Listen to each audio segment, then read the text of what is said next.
I asked ChatGPT to generate a horror movie script. We'll break it down and see how it goes. Horror. Finally, we've been waiting for this genre. My favorite genre. Makes you on the edge of your seat. This is what cinema is about. It's about evoking emotions and feelings. Probably the most visceral type of genre where you really feel scared and the emotions pumping through your blood. It's like spicy food. So let's dive into the script. We have exterior location, old abandoned house, nighttime. Big part of horror is really playing with lighting, of course, camera angles, and of course, the other side of things is the jump scares. Not because it's horror genre, it should be night. Horror can be during daytime.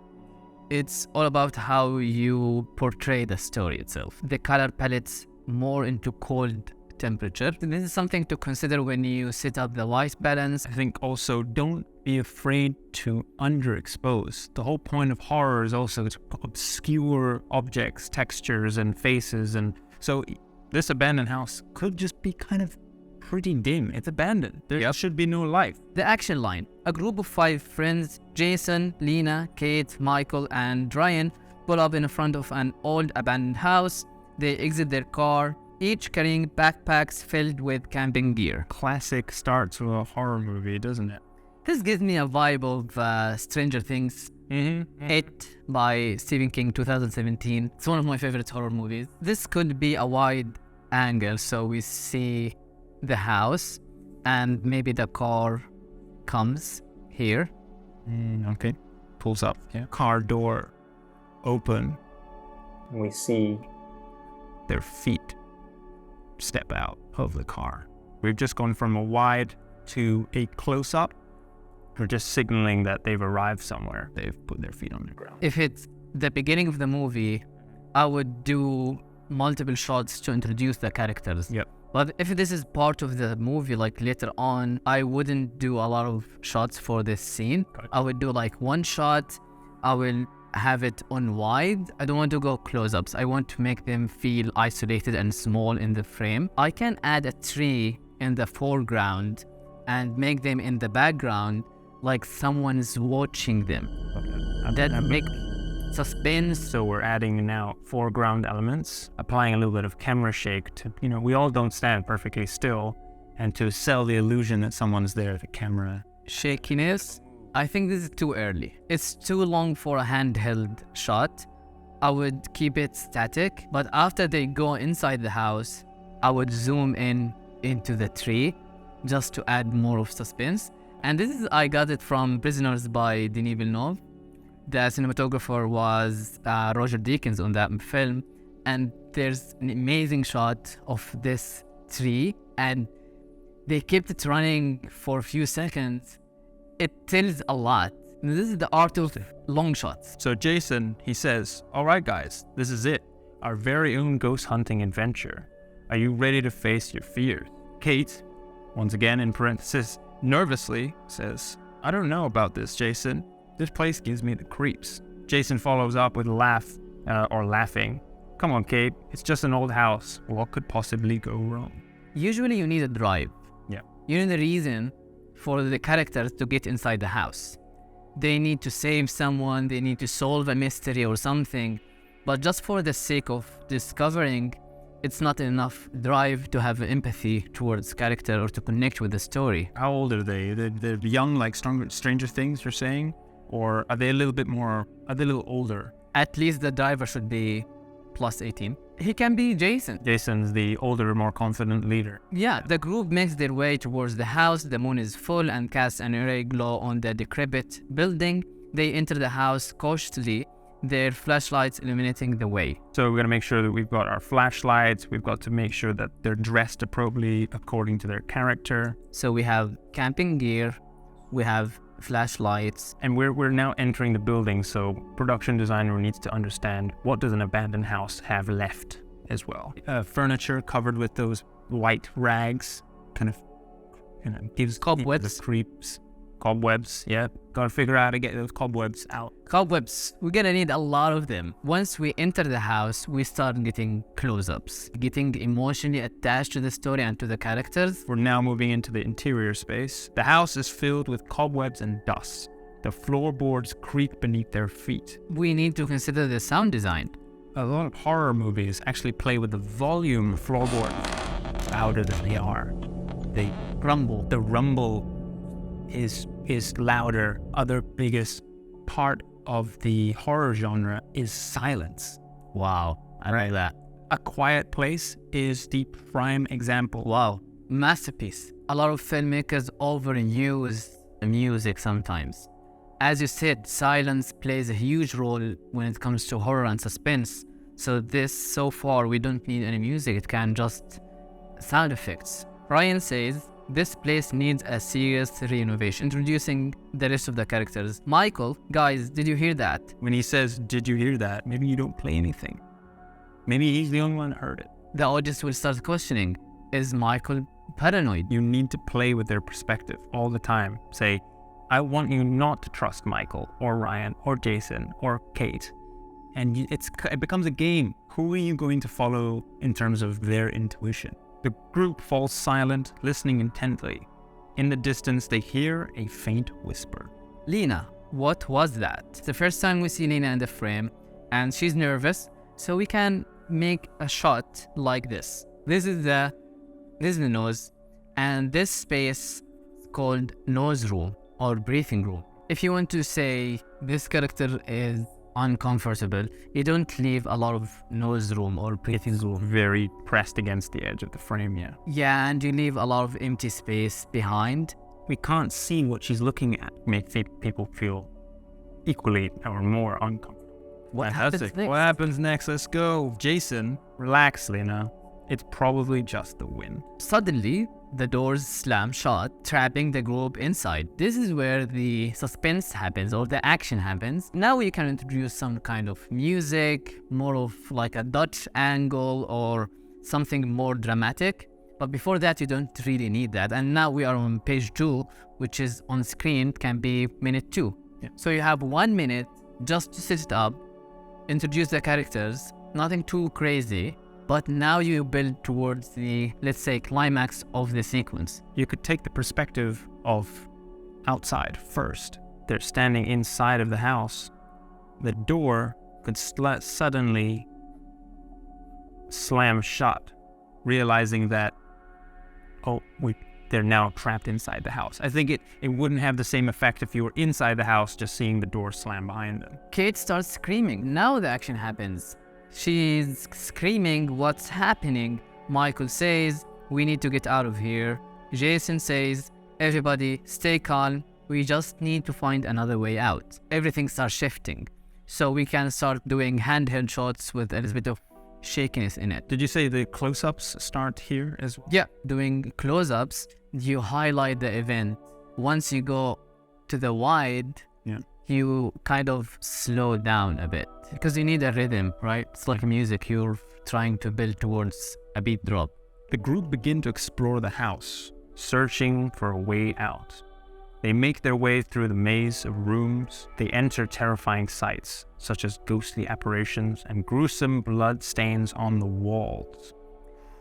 Wow, there's a lot there, to be honest.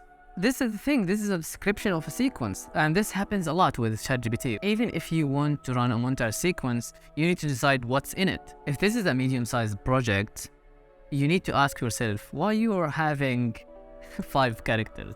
It's very rare to have 5 characters going through something because it's crazy to do the coverage for 5 characters. Is that your way of saying I need to kill off some characters now?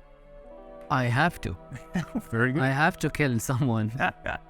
When 3 people go one way and 2 people go another, you have to decide, how do I keep up with 2 sudden storylines branching out, and do they meet up? That intrigue is always hanging in the air. Having A story and B story makes it more rich. Ryan, I don't want to be here anymore. Lena says here, we're going to die, aren't we? So the events escalated too fast. Once again, our montage area is where we lost the steam. We don't understand well enough why they're so terrified, why they think they're going to die. They enter the house, they start exploring, then everyone is freaking out. Like there's a gap. Even if you want to do surprise, you need to build towards this point. Jason says, no, we're not going to die, we're going to make it out of here alive. I would have one of the characters become possessed. There's nothing more scary than seeing someone who you love or you know lose all control. Or blackout. Or black out. Usually you're scared of what you don't know. Fear of the unknown. This is the engine of horror movies. This is the engine of the genre. It's not about killing and blood everywhere. The group eventually finds a hidden staircase leading to the attic. As they climb the stairs, they hear the faint sound of a woman's voice calling out to them. Now we go to fast-paced rhythm. They are literally climbing a staircase. They are literally elevating their whereabouts. Now it's reasonable to freak out. Kate, we need to get out of here now. Michael, even he was paranoid before, he says, we can't leave without finding out what's going on. There's got to be a reason connecting him to that drive. More than curiosity. Maybe he recognizes the voice. That could be a linking factor. Wow, this is a plot twist. Maybe he doesn't tell the group because he's too freaked out. Jason says, I will go first, the rest of you stay behind me. They reach the top of the stairs and open the attic door. Inside, they find an old trunk. As they approach it, the lid suddenly bursts open, revealing a ghastly figure. Why it's attic? Why it's not basement? Makes more sense in terms of logistics, camera angles, even the movements, because you're talking about 5 characters. It's really hard to make them go up, and the attic door can be like in the roof. If it's a basement, it's way easier. It's a door. Once they open it, they are inside, and that's it. It's already nighttime. You can get the moonlight comes from outside, whether you are in the basement or upstairs. From the gaffer's point of view, you need to start to think about how to create the lighting that feels authentic to the scene. The group screams, very serious. They've seen a ghost, yeah. Like nothing more serious than this, right? And runs toward the exit. But as they reach the staircase, the figure appears before them, blocking their path. We need to design this figure. We got a Casper-looking ghost or Something black. Okay. You can't really make out what it is. It's a shadow kind of scenario, is it? Something tall with a long hair, black dress. If you have a budget to make it floating, you make the characters look small on the edge of the frame, low angle. Yes. We look from the character's perspective to this scary figure. No face to lock on. You could even do a push in past the characters ever so slightly, so you're making the character, like one of those dolly zooms. I have a lot of problems with 5 characters. Yeah, well, let's get the monster to kill 3 of them, please. Jason says, everybody stay behind me. If you reveal the figure here, you can keep using it as a suspense engine. Once you know what you are afraid of, you kind of start dealing with it. So even when we have five characters, you can use a shallow depth of field to lock on a certain person to obscure the view.